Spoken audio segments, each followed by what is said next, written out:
Monsieur le Président, Monsieur le Vice-président, tout d'abord, pour ce qui concerne la première étape et le bilan positif oral que vous faites des actions depuis 2018, nous sommes bien obligés de vous croire sur parole.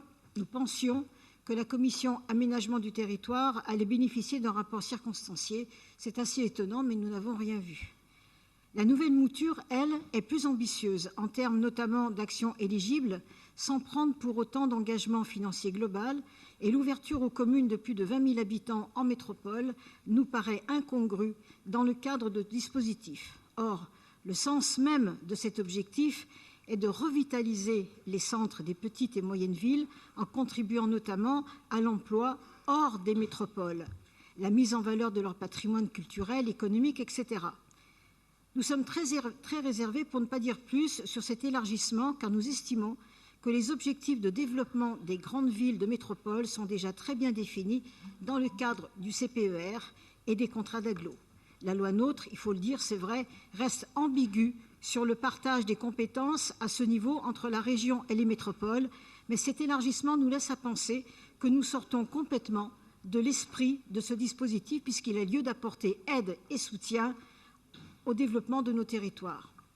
À cet égard, il serait bon de vous soucier des besoins énormes en matière d'ingénierie des petites localités dont beaucoup d'entre elles sont stoppées dans leurs envies de projets locaux, en cause leur manque de moyens et de personnel ad hoc. La région s'honorerait à les épauler dans ce domaine.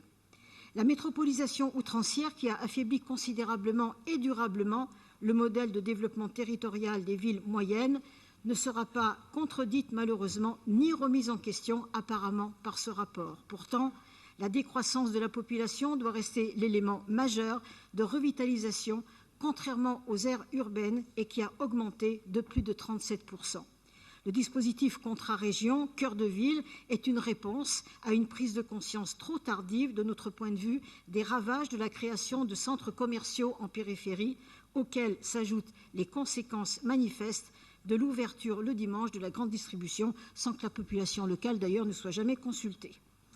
Il nous déplaît fortement de lire votre réserve bien timide sur le fonctionnement spéculatif de l'urbanisme commercial, puisque vous ne voulez pas vous opposer à l'installation ou l'agrandissement de centres commerciaux en périphérie. Encore une contradiction, notamment sur la confiscation des terres agricoles que vous voulez par ailleurs préserver, bien malin qui peut comprendre.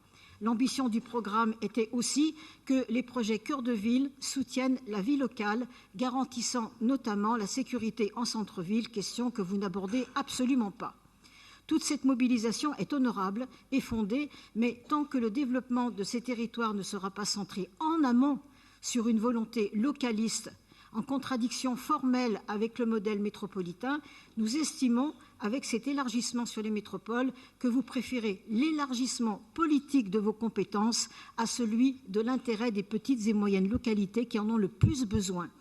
Quant aux modalités opérationnelles, c'est-à-dire la liste des thématiques qui ne sont pas déterminées apparemment, présentées dans ce rapport, concernant le contrat région, le contrat ruralité, etc., celles-ci, comme vous l'indiquez, feront l'objet d'ajustements ultérieurs validés en CP, sans qu'il soit possible, a priori, d'en connaître ni l'importance ni la teneur. Et quand on sait comment se déroulent les CP, Monsieur le Président, on peut se demander ce qu'il en sera de l'évolution sensible de tout ce dispositif.